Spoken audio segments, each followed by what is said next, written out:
revs your heart, Yamaha.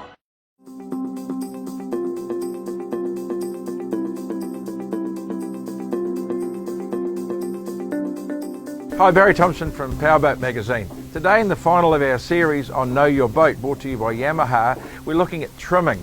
Now you've bought your boat, whether it be a ski boat, a runabout, a hardtop or a weekender, every boat needs to be trimmed properly. Nothing worse than seeing a boat going along the water badly trimmed, bow down, on an angle, whatever.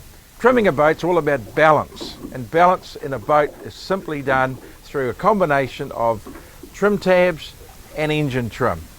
And it's really easy to get it right. It's just a matter of practice. And in the end of the day, I find that I don't use any gauges, I just do it by feel.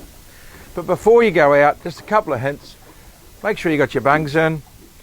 Make sure you've got life jackets for everybody on board. You've got enough fuel. You've checked the weather so you're not going out into a storm and coming home in a gale. The kids will hate that. And just make sure you get everything on board that's right, ready to go for a good day's boating.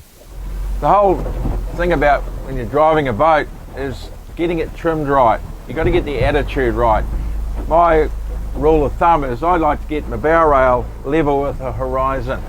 So we'll take off here, the motor's trimmed pretty right, and get it up onto the plane.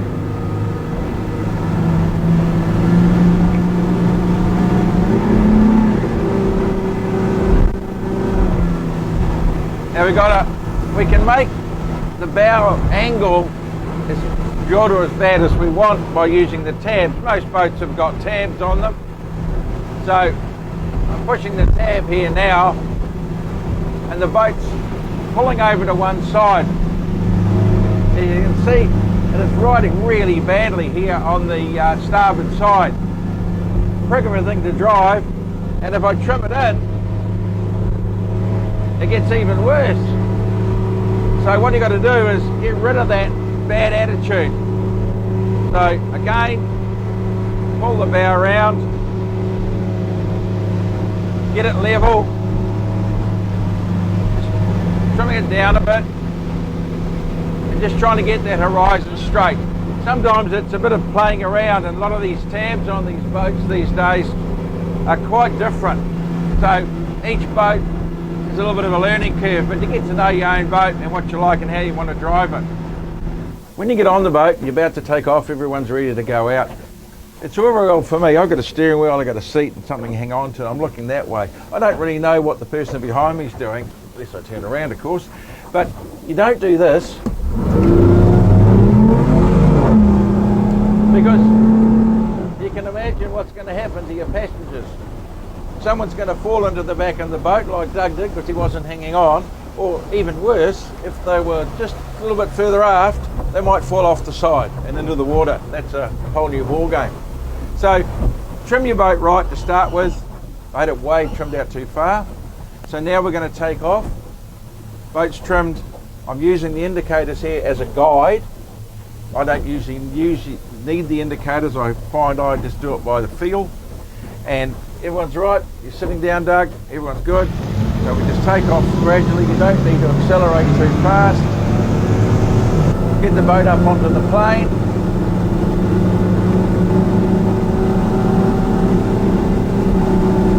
And there we've got a nice riding attitude. The water's peeling off, sort of underneath the seat. It's about how I like it. So I've got the boat running at, I think, pretty well optimum. Nice cruise. Water's coming off nicely. Got good fuel efficiency. But if I trim it up,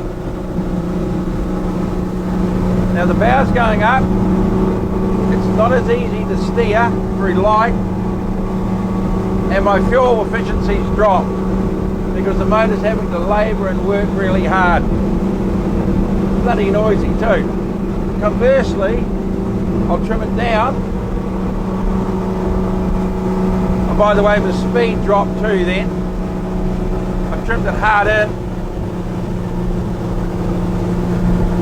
Now I've dropped the knot in speed, 35, I was doing 37.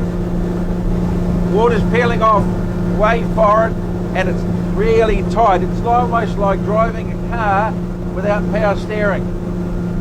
So then when you know when you've got it right, because you just move the trim indicator here, trim the motor.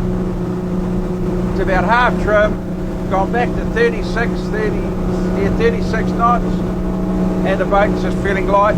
Take my hand off the wheel. Other factors come into trimming. Today it's calm, so it's different if you're into a sea state. So if you're into a head sea, you trim it in, and if you're in a following sea, you tend to trim it out a bit. You just get the feel for what's right. You don't want to bury the nose in or climb off the waves. And in a quartering sea, again, you may want to use a little bit of tab to just balance the boat when you've got a quartering sea.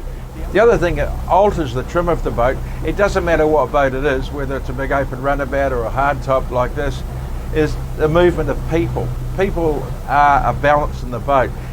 One or two doesn't make a lot of difference. 4 or 5 people, say in this boat, if 3 people went over one side, you'd notice it. The boat will be over like this, and you'd sort of say, hey guys, can you re-trim the boat? So that's just important, easy thing to do. And again, often if you go out fishing and you've got too much fishing gear, and you've got bait, and you've got burley pots, and you've got fair fuel and everything else, and balance it in the boat. It's like anything, you get the right balance and the boat will run better. Too much on one side, too much down the bow, too much down aft, it makes a huge difference to how the boat runs.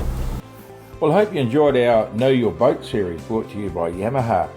Over the past 8 weeks, we have looked at a lot of the main aspects of trailer boating, from choosing your boat to designs, materials, layouts, power, equipment, finance and insurance, and in this our final of the series on how to trim your boat.